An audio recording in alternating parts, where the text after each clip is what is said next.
Bapak Ibu semua yang datang beribadah, Bapak Ibu mempersiapkan diri baik-baik dari rumah. Bapak Ibu datang dengan pemahaman, dengan tujuan yang benar, supaya pada waktu Bapak Ibu datang beribadah, Bapak Ibu dan beta benar-benar menikmati Tuhan di dalam ibadah. Yang setuju bilang amin. Ya.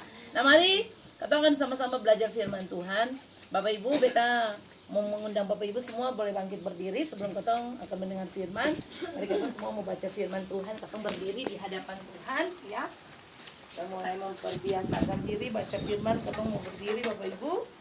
Iya, oke. Mari Bapak Ibu dan beta sama-sama buka Alkitab Bapak Ibu dalam Alkitab Perjanjian Baru. Bapak Ibu buka dalam kitab Lukas pasal yang ke-18 ayat yang ke-9 sampai ayat yang ke-14. Kitab Lukas pasalnya yang ke-18 ayat yang ke-9 sampai ayat yang ke-14. Oke. Oke. Iya. Mari kita baca sama-sama, satu orang bisa satu ayat Bapak Ibu. Kitab Lukas pasalnya yang ke-18 ayat 19 sampai ayat yang ke-14. Demikian bunyi firman Tuhan. Ya, Bapak Ibu semua sudah dapat? Oke. Iya. Perumpamaan tentang orang Farisi dan pemungut cukai. Dan kepada beberapa orang yang menganggap dirinya benar dan memandang rendah semua orang lain, Yesus mengatakan perumpamaan ini. Ada dua orang pergi ke bait Allah untuk berdoa, yang seorang adalah Farisi dan yang lain pemungut cukai. Orang Farisi itu berdiri dan berdoa dalam hatinya begini, Ya Allah, aku mengucap syukur kepadamu karena aku tidak sama seperti semua orang lain, bukan perampok, bukan orang lalim, bukan pesina, dan bukan juga seperti pemungut cukai ini. Aku berpuasa 2 kali seminggu. Aku memberikan 1/10 dari segala penghasilanku. Tetapi pemungut cukai itu berdiri jauh-jauh, bahkan dia tidak berani menengadap ke langit, melainkan dia memukul diri dan berkata, Ya Allah, kasihanilah aku orang berdosa ini. Aku berkata kepadamu, orang ini pulang ke rumahnya sebagai orang yang dibenarkan Allah, dan orang lain itu tidak. Sebab barang siapa meninggikan diri, ia akan direndahkan, dan barang siapa merendahkan diri, ia akan ditinggikan. Amin. Bapak Ibu duduk. Asik. Duduk. Oke. Iya. Bapak Ibu yang Tuhan Yesus berkati, beta bersyukur buat Tuhan karena firman Tuhan yang Tuhan kasih hari ini sebenarnya adalah satu gambaran dari kehidupan Bapak Ibu dan beta yang harus Bapak Ibu dan beta jalani ke depan. Untuk itu jauh sebelum segala sesuatu terjadi, Bapak Ibu lihat ayat-ayat firman yang selalu Bapak Ibu dapat setiap kali beribadah. Sebenarnya itu adalah kebutuhan yang Bapak Ibu dan beta punya. Amin. Untuk itu hari ini Tuhan mau ajar Bapak Ibu dan beta tentang ada satu prinsip kebenaran yang katong semua harus pahami bersama. Tentang bagaimana Bapak Ibu punya kehidupan, proses hidup Bapak Ibu dan beta pada waktu mengiring Tuhan, mengikuti Tuhan. Ya Bapak Ibu, nah ini yang paling banyak dijumpai dalam kehidupan orang-orang yang katanya bergereja. Amin. Nah, beta berharap Bapak Ibu semua dengar firman ini. Sekali lagi Bapak Ibu, firman Tuhan kalau datang beta selalu punya pemahaman yang selalu beta bilang buat Bapak Ibu bahwa sebenarnya firman bukan untuk siapa-siapa. Ya, itu yang katong mesti pahami bersama. Firman itu sebenarnya untuk katong sendiri. Jadi Bapak Ibu sudah mesti melatih cara pikir bahwa setiap kali ada firman Tuhan yang datang, firman itu koreksi katong, bukan koreksi orang. Jangan pernah merasa bahwa firman itu untuk tetangga, untuk siapa, tidak. Karena firman itu adalah kebutuhan. Tuhan tahu Bapak Ibu dan beta punya kebutuhan. Makanya setiap Tuhan kasih firman itu adalah untuk pribadi Bapak Ibu dan beta. Itu untuk koreksi katong punya kehidupan, ya. Jadi katong mau belajar tentang sombong rohani Bapak Ibu ya. Beta berharap ini untuk katong semua koreksi, bukan untuk siapa-siapa, untuk siapapun dia, tidak. Tapi baik untuk beta yang bicara, baik katong semua yang mendengar, siapapun yang mendengar firman ini, katong mau belajar tentang hal ini supaya pada waktu Bapak Ibu pahami firman, Bapak Ibu dan beta tidak terjebak di dalam pemikiran seperti ini, kesombongan rohani. Amin. Iya. Nah mari Bapak Ibu perhatikan. Kalau Bapak Ibu baca kebenaran firman ini, sebenarnya ini cerita Yesus itu, dia adalah seorang pribadi yang selalu kalau mengajar, dia selalu memakai perumpamaan, kemudian dia selalu memakai kata-kata yang mengumpamakan sesuatu dengan hal-hal yang dia mau sampaikan. Amin. Yesus punya cara metode mengajar itu selalu pakai perumpamaan. Karena Bapak Ibu begini, Yesus kalau beta pikir-pikir mengapa Yesus kalau mau mengajar dia selalu pakai kayak perumpamaan, ada bahasa-bahasa yang dia pakai. Karena gini Bapak Ibu, kalau pikir-pikir, direnungkan kembali, Yesus itu pribadi yang sangat jaga orang punya perasaan. Betul ke Seng? Dia Tuhan, dia punya kuasa, dia punya wewenang untuk bicara. Tapi dalam setiap pengajaran, Yesus tidak pernah langsung menyerang orang serta-merta. Dia selalu memakai satu perumpamaan yang dia selalu membuat seperti begini. Bahasa yang dia pakai itu bisa sampai ke orang, itu orang bisa terima. Amin. Nah, ini yang Yesus pakai. Nah, di dalam pembacaan firman Lukas pasal ke-18 ayat 9 sampai ayat 14, Bapak Ibu akan lihat di situ Yesus sementara bicara buat orang-orang yang datang pada waktu itu yang merasa diri begini Bapak Ibu, lebih benar dari orang lain. Betul keseng. Kalau Bapak Ibu perhatikan di ayat 9, di situ Alkitab kasih informasi, kasih tahu Bapak Ibu dan Beta bahwa Yesus sedang berbicara kepada beberapa orang yang menganggap dirinya benar. Nah, itu. Nah, Bapak Ibu yang diberkati oleh Tuhan, kalau Bapak Ibu simak kata yang dipakai di dalam kalimat itu, Bapak Ibu akan dapati di situ kata merasa diri benar di situ itu diambil dari kata Yunani peito, ya Bapak Ibu ya, peito, PKHTH, peitho, peito. Jadi Yesus sedang bicara kepada orang-orang yang merasa peito, merasa diri begini, dorang lebih benar dari orang lain. Yesus lagi ngomong ke orang-orang ini. Nah, Bapak Ibu lihat, orang yang dikategorikan peito itu adalah begini Bapak Ibu, meyakini kebenaran sepihak. Jadi orang-orang itu punya pemahaman, punya anggapan bahwa apa yang dia sudah yakini, apa yang dia tahu, itu sudah yang paling benar dari orang lain. Nah, ini orang-orang ini dimasukkan ke kategori orang peito. Jadi peito itu adalah orang-orang yang meyakini kebenaran sepihak dari diri mereka sendiri. Ya Bapak Ibu. Jadi beta berharap begini Bapak Ibu boleh pegang, Bapak Ibu punya prinsip kebenaran, tapi harus kebenaran yang Bapak Ibu pegang adalah kebenaran yang dilandasi dengan firman Allah. Amin. Setuju? Amin. Nah, Yesus lagi bicara, ketemu pakai kata kasar gini, Yesus nih lagi sindir nih.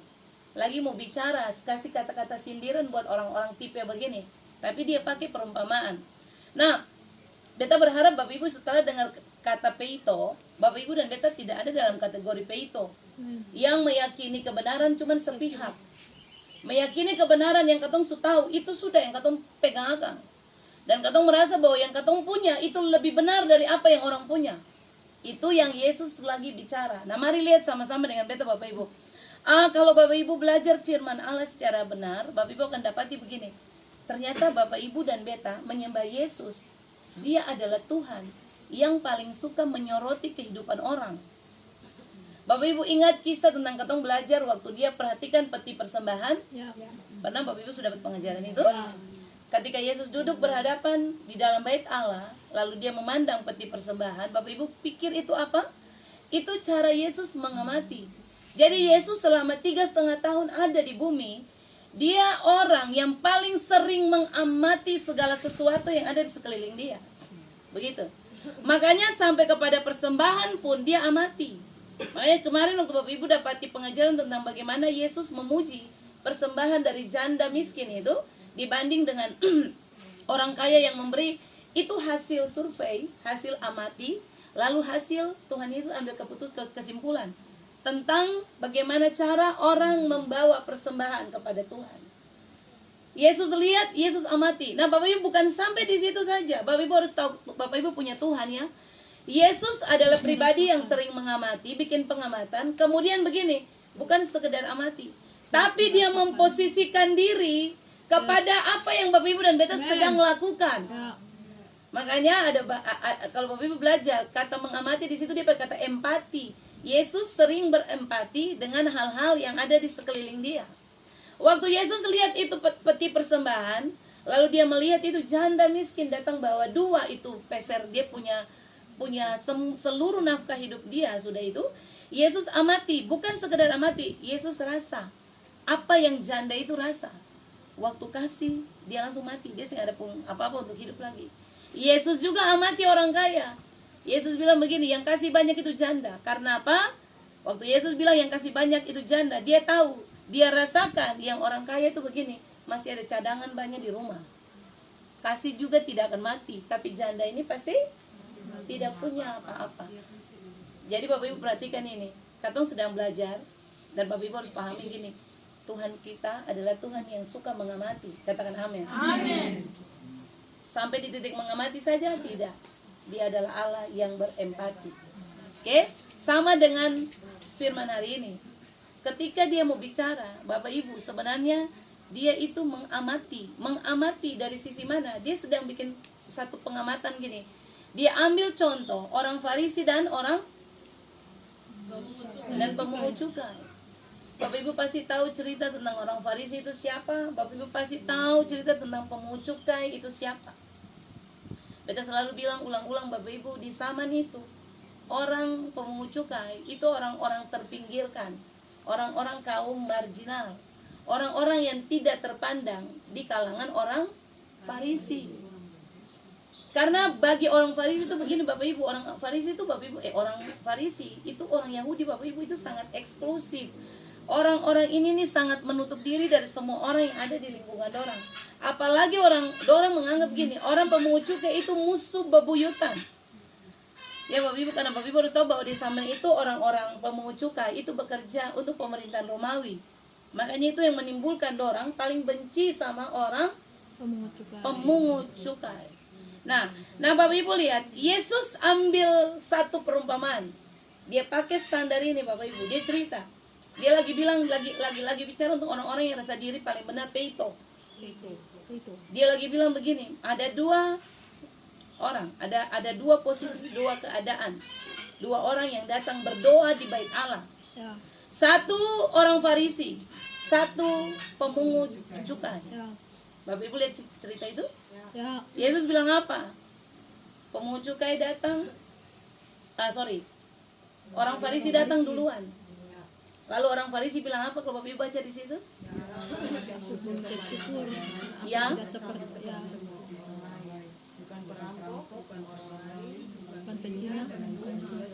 Ya. Nah Bapak Ibu lihat, waktu orang Farisi datang berdoa di bait Allah, orang Farisi datang begini Bapak Ibu, kalau Bapak Ibu baca ayat 11 sampai ayat 12, sebenarnya itu doa dari orang Farisi. Dia datang dengan segala hal yang menurut dia, keyakinan dia.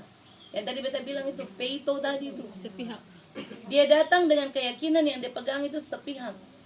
Menurut dia semua yang dia sudah bikin itu Bapak Ibu itu benar. Bapak Ibu, hukum Taurat ajar orang begini. Apa yang orang bikin itu segala sesuatu itu sudah diatur. Orang Farisi ini dia berpegang pada hukum Taurat. Waktu Bapak Ibu baca di ayat itu, dia bilang bahwa dia bukan orang lalim, bukan orang pesina. Itu betul. Itu benar, yang dia bilang itu betul Bapak Ibu. Bukan dia sekedar datang bicara, tapi dia bikin, itu betul. Dia bilang, Tuhan, beta ini bukan orang lalim, beta bukan orang pesina Tuhan, beta ini bukan orang perampok, beta juga bukan, beta tidak seperti pemungut cukai itu Tuhan. Lalu dia bilang begini Bapak Ibu, beta kasih perpuluhan, semua benar. Beta puasa juga benar. Bapak Ibu yang diberkati Tuhan, waktu dia bicara itu semua dia bikin akal.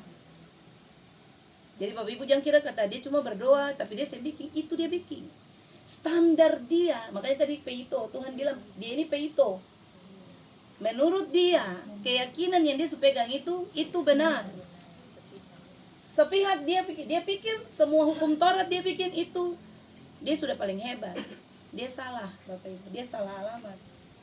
Yesus bikin perbandingan terbalik. Yesus bilang apa? Lalu ada orang pemungut cukai datang berdoa. Bapak Ibu lihat, Apa yang pemungut cukai lakukan? Dia datang, Bapak Ibu, dia berdiri jauh-jauh, sing berani dekat, Bapak Ibu. Lalu menengada langit juga tidak berani. Lalu dia bilang apa, Bapak Ibu? Kasihanlah orang berdosa ini. Nah, Bapak Ibu yang Tuhan Yesus berkati, katong belajar gini. Yang katong belajar dari dua kisah ini, Bapak Ibu dan beta datang buat Tuhan. Katong saya bisa bawa katong pun kebenaran yang katong anggap itu benar. Amin. Ingat ini baik-baik Bapak Ibu. Bapak Ibu dan beta yang bisa datang kepada Tuhan, katong bawa katong pun kebenaran yang menurut katong itu yang paling benar. Amin. Bapak Ibu dan beta yang bisa bawa itu. Karena apa? Itu tidak pernah Bapak Ibu, Tuhan tidak menganggap itu satu kebenaran. Coba Bapak Ibu buka dengan beta sama-sama di dalam kitab Yesaya. Bapak Ibu lihat kitab ini. Yesaya pasal 64 ayat 6. Tolong satu orang baca. Yesaya 64 ayat 6. Demikianlah kami sekalian seperti seorang najis, dan segala kesalahan kami seperti kain kotor. Kami sekalian menjadi layu seperti daun, dan kami lenyap oleh kejahatan kami, seperti daun dilenyapkan oleh angin. Ya. Bapak Ibu di dalam Yesaya pasal yang ke-64 ayat 6, di situ Alkitab bilang apa? Bapak Ibu dan beta punya kesalehan itu seperti seorang najis. Terus dia ada kain apa tuh? Kain kotor. Bapak Ibu tahu kain kotor? Kain kotor itu Alkitab bilang kain lara. Kain lara, pernah dengan kain lara? Kain lara menurut Bapak itu kain apa? lampu itu. Kalau kain lap itu masih mulia. Bapak Ibu lap kompor, lap kotor, Bapak Ibu cuci dia masih bisa bagus. Tapi yang di Alkitab pakai dan teks asli kain lara itu begini. Kayak kalau Bapak Ibu dulu pasang Petromax, kos lampu, lalu Bapak Ibu sudah bakar nih. Kalau Bapak Ibu pegang dia gini langsung dia hancur kan? Nah itu Alkitab pakai bahasa kain lara. Itu katong punya kebenaran, kesalehan katong tuh kayak itu. Jadi semua yang Bapak Ibu bikin itu, Bapak Ibu anggap itu sudah benar. Orang Farisi, Bapak Ibu dia tahu begini, dia puasa tepat waktu. Dia kasih perpuluhan tidak pernah terlambat Bapak Ibu. Tepat dia kasih Bapak Ibu. Kemudian dia beribadah dengan sungguh-sungguh. Dia bukan orang lalim, dia bukan pemungut cukai. Menurut dia itu kebenaran. Tapi Bapak Ibu, mari kita kasih tahu, Tuhan bilang begini, semua yang saya bikin itu kain lara. Saya nggak ada apa-apa di hadapan beta. Amin. Jadi kesimpulan begini, Bapak Ibu dan beta jangan datang hampiri Tuhan Bapak Ibu dengan begini, dengan kebenaran sepihak yang katong yakini. Itu. Jangan pernah datang Bapak Ibu hampiri Tuhan dengan katong punya kebenaran sepihak. Mungkin hari-hari ini katong sudah beribadah, mungkin hari-hari ini katong sudah cari Tuhan. Tapi beta berharap setelah dengar firman ini, biarlah katong terus merasa kurang di hadapan Tuhan. Amin. Bapak Ibu dan beta punya kehidupan, mari terus merasa kurang. Supaya Tuhan tinggal isi Bapak Ibu. Tuhan terus ajar Bapak Ibu dan beta. Selama Tuhan kasih katong nafas hidup, katorang ini memang harus belajar Bapak Ibu. Beta selalu bilang, semua yang datang di tempat ini bukan orang kudus, bukan orang suci. Bapak Ibu dan beta adalah orang-orang berdosa yang ada di persekutuan ini untuk mau belajar hidup benar. Amen. Jadi tidak ada satupun di antara katong yang merasa bahwa katong ini lebih baik dari orang. Beta selalu punya pemahaman itu. Makanya Bapak Ibu yang diberkati oleh Tuhan, katong belajar dari kisah ini. Nah mari katong lihat sama-sama. Bapak Ibu harus tahu begini, Tuhan kita adalah Tuhan yang sedikit agak terganggu. Ya Bapak Ibu ya, kalau Bapak Ibu datang hampiri dia dengan sikap hati yang salah. Jadi kalau Bapak Ibu punya sikap hati salah, Bapak Ibu datang, dia sebenarnya agak sedikit terganggu begitu. Kenapa kita pakai bahasa agak sedikit terganggu? Karena sebenarnya Tuhan itu mau Bapak Ibu datang dengan sikap hati yang benar. Kenapa dia sampai bisa bikin perumpamaan, ada orang Farisi, ada pemungut cukai. Dia mau kasih tahu buat orang-orang yang punya gaya meyakini kebenaran sepihak. Orang-orang itu tuh begini, apa yang kamu orang bilang itu benar, itu belum tentu benar bagi Tuhan. Itu belum tentu benar bagi beta. Amin. Jadi Bapak Ibu, Tuhan lagi ajar seperti itu. Nah, katong belajar, mari bikin pendekatan dengan Tuhan, pendekatan yang memang harus benar-benar murni dari Tuhan. Bapak Ibu sih boleh pegang Bapak Ibu punya apa? kebenaran sepihak yang Bapak Ibu yakini dari dulu sampai hari ini sulit sekali berubah di titik ini. Itu jangan. Karena Tuhan yang pernah mau Bapak Ibu dan beta selalu memegang sesuatu yang salah. Bapak Ibu pernah dengar, beta pernah sampaikan firman bahwa Bapak Ibu dan beta seperti kirbat yang harus selalu diperbaharui. Karena anggur baru tidak mungkin diisi di kirbat yang lama. Bapak Ibu isi anggur baru di kirbat lama, kirbat pasti koyak. Dan kirbat pasti hancur. Ya. Jadi Bapak Ibu dan beta adalah orang-orang yang terbuka untuk kebenaran. Amin. Jangan terlalu ketemu pegang ketemu punya prinsip dulu sampai sekarang. Saya pernah berubah-berubah. Buka diri untuk diajar oleh firman Tuhan. Amin. Nah, Bapak Ibu mari lihat sama-sama. Ayat 13, coba Bapak Ibu perhatikan ayat 13. Ayat 13 cerita tentang pemungut cukai. Pemungut cukai, Alkitab kasih tahu begini Bapak Ibu. Dia datang berdoa, lalu dia bilang apa Bapak Ibu? Dia jauh-jauh tidak berani menatap langit, lalu memukul-mukul diri. Lalu dia bilang apa? Ya Tuhan, kasihanilah aku orang berdosa ini. Bapak Ibu yang diberkati oleh Tuhan, kalau Bapak Ibu perhatikan sikap dari pemungut cukai ini, dia datang dengan Tuhan dengan pemahaman begini. Dia yang punya apa-apa di hadapan Tuhan. Dia menyadari bahwa dia bukan siapa-siapa. Dia menyadari begini bahwa semua yang dia lakukan, kebenaran yang dia lakukan itu tidak ada apa-apanya di hadapan Tuhan. Nah, kata memukul diri yang ada di Bapak Ibu punya Alkitab itu diambil dari kata Yunani tupto. Tupto. T-U-P-T-O, tupto. Jadi waktu orang dan pemungut cukai datang, dia berdiri jauh-jauh, lalu dia tidak berani menengadah ke atas, Bapak Ibu. Dia sedang tupto, dia pukul diri, Bapak Ibu. Alkitab kasih informasi kata tupto di situ, Bapak Ibu, itu bukan sekedar gini, pukul begini Bapak Ibu, bukan. Tapi Bapak Ibu harus tahu begini, dia pukul berulang-ulang sampai rasa sakit. Jadi waktu dia sedang tupto, Bapak Ibu, dia pukul dia pendiri, pukul sampai rasa sakit. Bapak Ibu lihat sikap dia pukul diri tupto. Karena dia merasa bahwa dia itu orang yang tidak layak di hadapan Tuhan. Amen. Sampai menengadah ke langit pun tidak bisa dia lakukan. Karena dia merasa Bapak Ibu, dia bukan siapa-siapa di hadapan Tuhan. Nah, kadang-kadang yang Tuhan mau dan Bapak Ibu dan beta lakukan tuh begini. Katong harus merasa diri di hadapan Tuhan bahwa katong ini siapa apa-apa. Betul kasih Bapak Ibu. Tuhan mau Bapak Ibu dan beta begini. Datang di dia. Datang dengan hati yang memang benar-benar menghamba. Datang dengan hati yang benar-benar tupto. Menyesali. Bapak Ibu tahu arti pukulan itu pemungut cukai. Itu arti penyesalan. Tuhan, beta sing mampu Tuhan. Beta ini orang berdosa Tuhan. Beta sing layak Tuhan.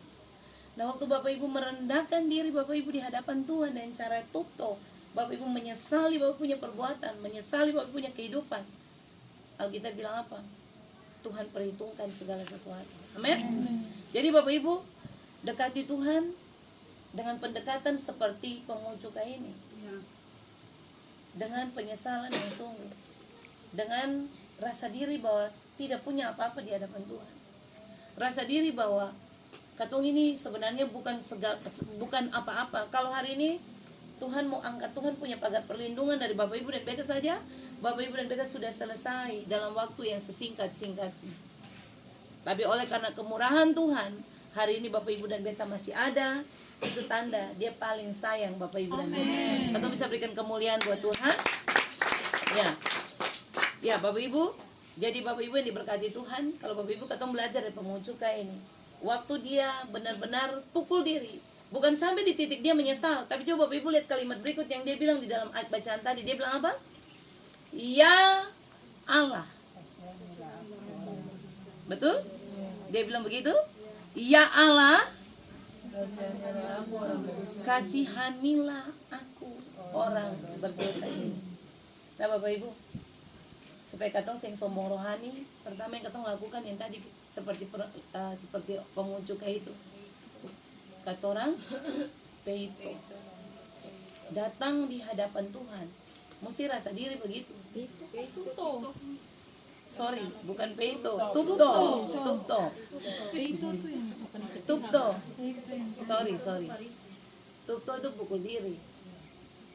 Bapak Ibu pernah Bapak Ibu alami ini, Seng. Kalau beta pernah alami, Bapak Ibu pernah alami ini, Seng. Ada satu titik di mana Bapak Ibu berdoa buat Tuhan. Dan Bapak Ibu merasa Bapak Ibu paling kecil. Pernah rasa itu, Seng?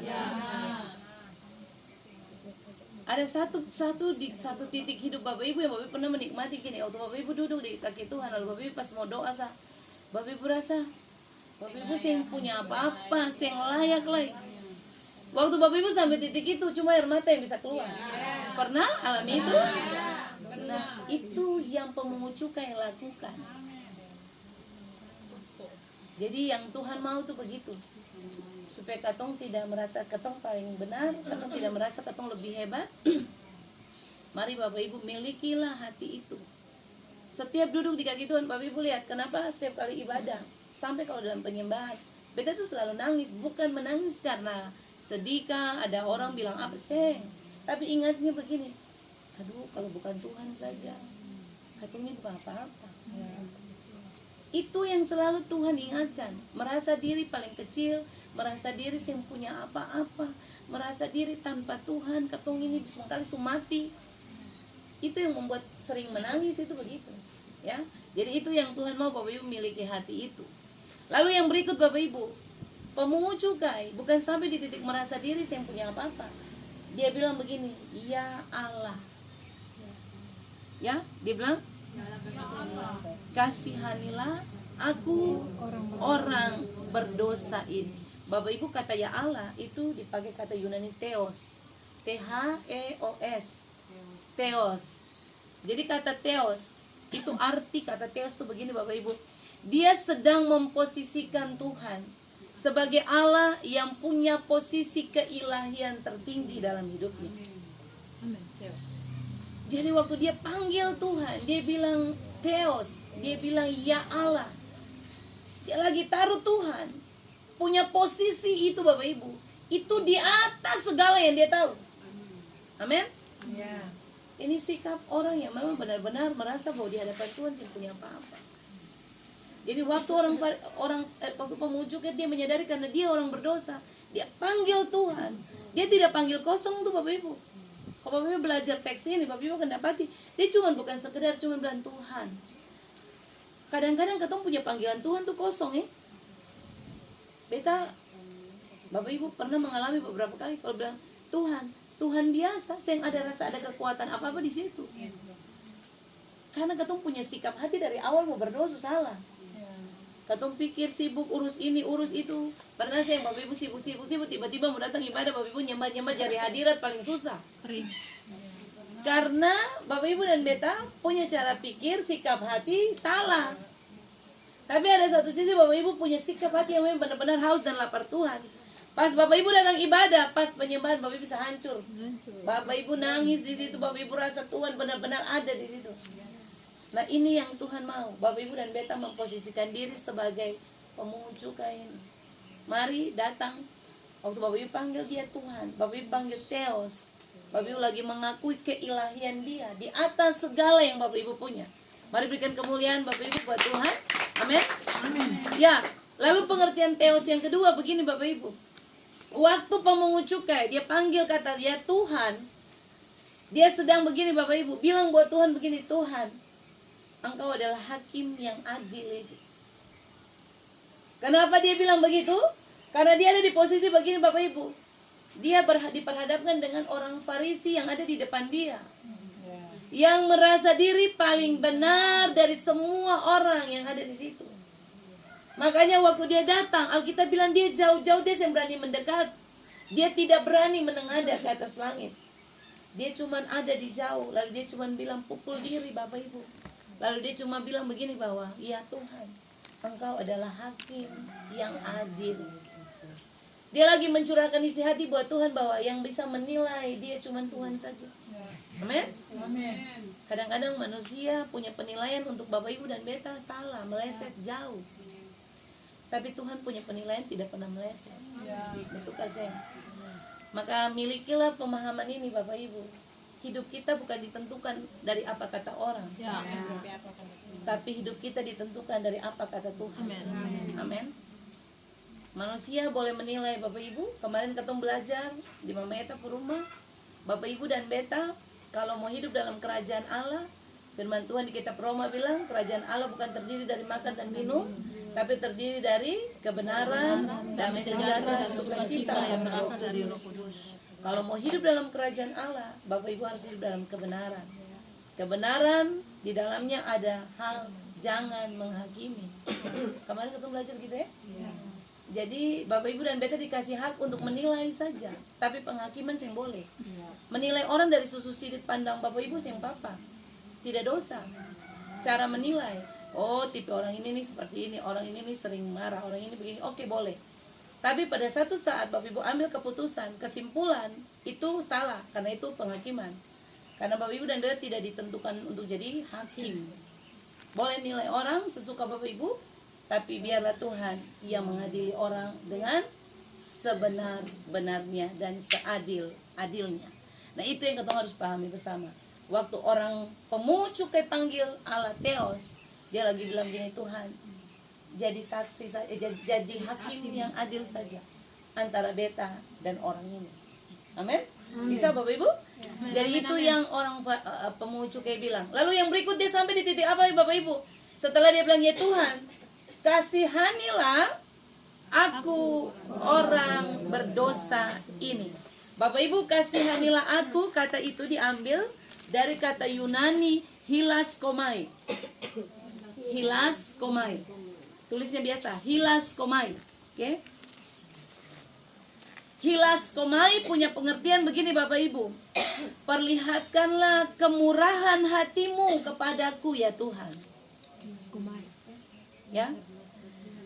Perlihatkanlah belas kasihan. Perlihatkanlah kemurahan hatimu kepadaku ya Tuhan. Amen.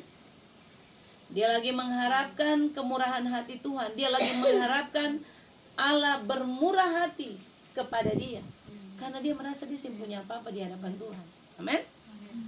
Lalu yang berikut Bapak Ibu, pengertian hilaskomai punya pengertian berikut begini Bapak Ibu.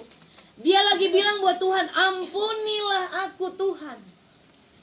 Bapak Ibu lihat orang ini luar biasa ya Bapak Ibu ya.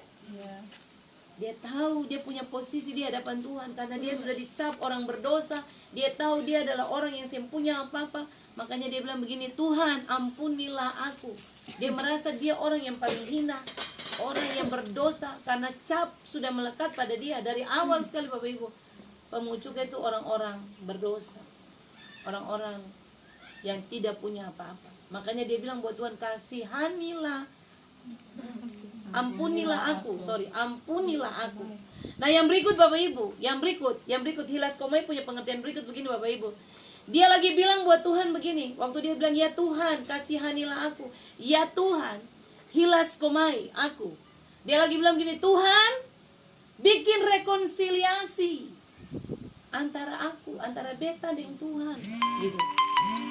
Amin. Dia lagi minta Tuhan bikin rekonsiliasi. Dia lagi bikin Tuhan bikin perdamaian antara dia dengan Tuhan. Karena dia merasa dia pendosa terlalu banyak Bapak Ibu. Betul?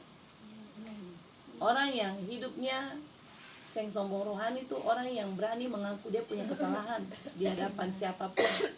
Betul kasihan Bapak Ibu. Kadang-kadang ketun cerita ketun punya kesaksian hidup. Bagi orang tuh aib. Kalau Bapak Ibu belajar firman Tuhan, Alkitab bilang itu bukan aib. Sebenarnya itu ketun mempermalukan iblis. Ya. Dan itu ketun berani mengakui itu di hadapan Tuhan. Alkitab bilang barang siapa mengaku dosa dan meninggalkan dia akan disayang. Itu ada ayatnya. Jadi sebenarnya itu bukan aib. Sesuatu yang Tuhan telah pulihkan dan Bapak Ibu cerita, sebenarnya itu Bapak Ibu lagi permalukan iblis tuh. Nah, itu bukan Bapak Ibu lagi mempermalukan siapapun, tapi iblis lagi dipermalukan. Jadi sebenarnya itu bukan untuk siapa-siapa yang harus malu. Beta tidak pernah malu cerita Beta punya masa lalu dan Beta punya semua hal yang Tuhan sudah rekonsiliasi. Tuhan sudah bikin perdamaian dan Tuhan sudah ubah semua. Dan menurut Beta itu adalah hal yang Beta harus cerita supaya orang juga belajar dari situ. Kalau beta pernah salah di titik itu, jangan orang salah di titik itu lagi. Karena beta pernah jatuh di titik itu, jangan orang jatuh di titik itu lagi. Begitu. Jadi itu yang Bapak Ibu, orang pengucuknya lagi minta dari Tuhan, rekonsiliasi. Beta punya hubungan juga Tuhan. Amin. Bisa Bapak Ibu? Ya. Nah Bapak Ibu, ketong sampai di ayat terakhir dari firman ini. Bapak Ibu lihat sama-sama Alkitab ajar apa di situ. Dari semua kesimpulan yang Tuhan bilang dalam perumpamaan ini, Tuhan bilang satu kesimpulan yang sangat-sangat sederhana. Dia bilang, barang siapa Dia akan direndahkan, barang siapa yang merendahkan diri dia akan ditinggikan. ya, Bapak Ibu lihat, barang siapa yang merendahkan diri, dia akan ditinggikan. Barang siapa yang meninggikan diri, dia akan direndahkan. Nah Bapak Ibu yang diberkati Tuhan, Tuhan tiba pada satu titik kesimpulan. Dia ambil kesimpulan. Bapak Ibu dan beta diajar oleh Tuhan. Mari jangan ketong hidup ketong tinggi di atas. Amin. Bapak Ibu diajar untuk merendahkan diri. Kata merendahkan itu diambil dari kata Yunani dikaido. Dikaido. Oke? Kata dikaido itu punya arti begini Bapak Ibu, dibenarkan. Jadi barang siapa yang merendahkan diri, itu artinya begini, barang siapa yang dikaido, barang siapa yang kasih rendah dia pun diri, dia akan dibenarkan oleh Tuhan. Amin. Dia dibenarkan oleh Tuhan. Jadi kalau Bapak Ibu mau jadi pembenaran, cari pembenaran untuk siapapun, tidak usah. Bapak Ibu pegang prinsip firman ini sah. Rendahkan diri saja. Dikaido saja. Nanti Tuhan yang angkat Bapak Ibu dan beta pada waktunya. Amin. Ya, Tuhan yang angkat Bapak Ibu. Jadi dikaido itu artinya begini, dibenarkan, kemudian Tuhan yang bela perkara. Jadi waktu Bapak Ibu rendahkan diri, Bapak Ibu akan diangkat Tuhan, ditinggikan, dikaido. Bapak Ibu akan dibela perkaranya dari Tuhan, Bapak Ibu akan diangkat Tuhan. Lalu Bapak Ibu, Tuhan akan menunjukkan keadilannya buat Bapak Ibu dan beta. Lalu Tuhan akan membebaskan Bapak Ibu dari beta dan beta dari setiap dosa yang ketong sudah lakukan. Oke? Jadi dikaido punya arti itu, Bapak Ibu dan beta akan dibenarkan, Bapak Ibu dan beta akan dibela perkaranya, Bapak Ibu dan beta akan Tuhan tunjukkan Tuhan punya keadilan, dan Tuhan akan bebaskan Bapak Ibu dan beta dari semua dosa yang sudah Bapak Ibu dan beta kerja. Amen. Bapak Ibu, hari ini kita belajar dari kisah tentang perumpamaan orang Farisi dan pemungut cukai yang datang berdoa. Milikilah hati seperti pemungut cukai itu Bapak Ibu. Supaya Bapak Ibu tidak sampai terjebak dalam hal kesombongan rohani. Kalau Tuhan pakai Bapak Ibu dan beta, katong bersyukur. Itu tanda Tuhan yang pakai. Kalau Tuhan berkati Bapak Ibu dan beta, katong bersyukur. Katong tidak boleh merasa katong lebih dari orang. Katong merasa bahwa Bapak Ibu justru semakin Tuhan pakai, katong merasa kurang di hadapan Tuhan. Supaya pada waktu titik Bapak Ibu merendahkan diri, Bapak Ibu akan ditinggikan. Amin. Tuhan Yesus berkati Bapak Ibu semua dengan firman ini. Biarlah firman ini menjadi berkat bagi kita semua dan menjadi berkat bagi orang lain. Tuhan memberkati. Amin buat firman Tuhan. Mari berikan kemuliaan buat Tuhan Yesus.